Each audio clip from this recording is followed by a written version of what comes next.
ou se Deus era o verdadeiro Deus. Tanto é que quando Elias disse isso, o povo ficou em silêncio, ficou quieto, não falou nada, não dirigiu palavra nenhuma ao profeta. E Deus colocou no coração do profeta um desafio, e ele o fez. Hoje esta nação saberá quem é o verdadeiro Deus. Israel saberá que só um é Deus, o Santo, o Poderoso, o único digno de toda honra e toda glória. E ele fez o desafio, e Deus respondeu com fogo e mostrou que só Ele é Deus. E hoje, esse evangelho fraco, debilitado, o evangelho débil, sem vergonha, tem afastado o povo da vontade do querer de Deus, de maneira que o povo não conhece mais a Deus.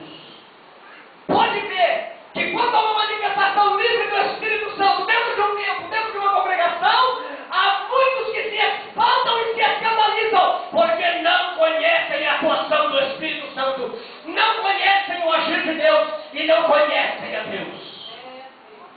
Por isso há entre nós o povo de Deus, não só nesse lugar, mas em geral, muitos que desobedecem, que se rebeliam contra a vontade e a palavra de Deus. Isso aconteceu nos tempos de Jesus. Os fariseus diziam dele por Deus Pai, igualzinho hoje. Muitos dizem, não, meu Deus é o meu Pai, eu só obedeço a Ele, eu não obedeço ao homem. Eu não tenho nada como pastor, eu tenho com Deus. É isso que os fariseus diziam. Eu não preciso ouvir esse tal Jesus, o meu negócio é com Deus. Eu sei as leis de Deus, eu sei os mandamentos de Deus, eu sou sacerdote, eu sou fariseu, eu sou escriba, eu entendo tudo na lei. Eu não preciso ouvir este profeta. Sabe qual foi a resposta de Jesus para ele? Vós tens que escutar o diabo e fazer a vontade dele. Porque se tivesse por Pai Deus, vocês ouviriam a mim e me receberiam. E Jesus falou o que foi lido aqui. Se vós fosseis o mundo amaria o que é seu.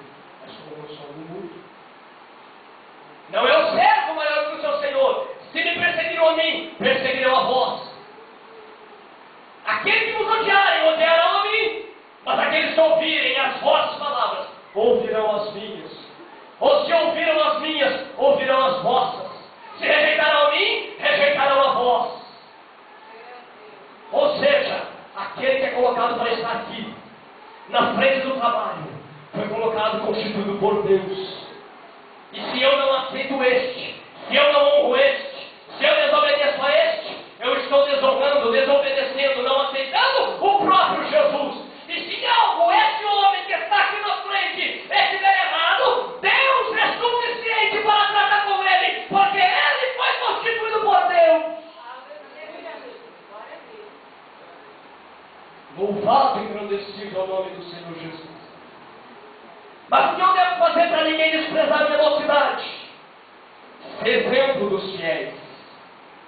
Na palavra, no trato, na caridade ou no amor, depende da tradução, no espírito ou na atitude, na fé e na pureza. Ser exemplo dos fiéis.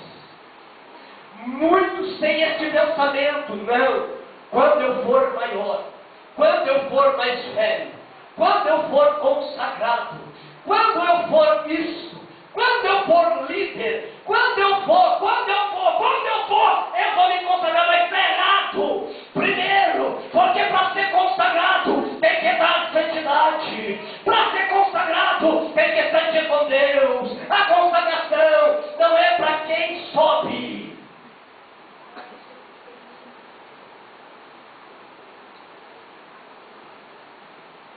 É quem sobe, que é para a santificação. Santificação não tem idade. Santificação não tem faixa etária de idade. Santificação é desde o menor até o mais velho. Santificação deve estar no povo desde o início da sua caminhada até o fim dela. Não é à toa que o Senhor disse na sua lei para os sacerdotes: olha, eu quero que vocês escrevam os mandamentos nos umbrais da porta, nos umbrais da janela, na testa. Usem uma mitra escrito: o Senhor é Deus, o Senhor é o Santo. Usem tornozeleira escrita os mandamentos. Sabe por quê? O Senhor não estava dizendo outra coisa senão: guardem em todo o tempo a minha palavra, os meus mandamentos, as minhas sagradas escrituras. Andem no meu querer, façam a minha vontade, obedeçam a mim. O Senhor disse para gravar uma pedra no monte chamado Ebal, e para gravar uma pedra no monte chamado Gerizim. No monte Gerizim, o Senhor mandou colocar todas as bênçãos. No monte Ebal, o Senhor mandou escrever todas as maldições. E qual foi a palavra do Senhor? olha, hoje eu ponho diante de vós dois caminhos. Escolhei agora qual caminho escolher. Se ouvirdes atentamente a minha voz, se cumprirdes as minhas palavras, se andares nos meus caminhos,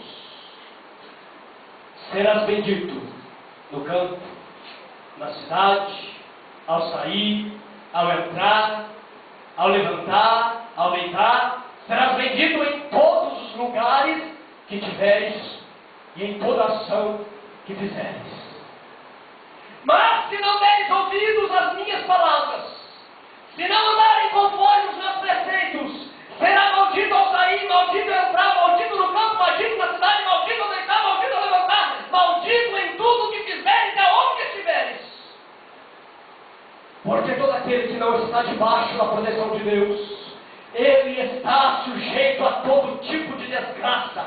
Porque muitos morrem por aí, contaminados por doenças, por drogas e por tantas coisas que nós vemos, e é lamentável, porque não estão debaixo da proteção de Deus. Porque se estivessem, o Senhor guardaria, a bênção estaria sobre eles. O Senhor guarda e livra todos quanto o amam. Se você quer ser bem sucedido, espiritualmente, fisicamente, financeiramente, esteja debaixo da proteção de Deus. Ande conforme as Escrituras de Deus. Ninguém despreze a tua mocidade, mas ser exemplo dos fiéis, na palavra, no trato, na caridade, no espírito, na fé, na pureza. Persista em ler, exortar e ensinar até que eu vá. Eu, pela liberdade do Espírito, eu digo, até que Cristo venha. Porque quando Cristo não vier, nós aqui devemos observar e guardar todos esses mandamentos. Tem mais, não despreze o dom que é em ti. Em outras palavras, não extingais o Espírito. Por quê? Porque o dom vem do Espírito.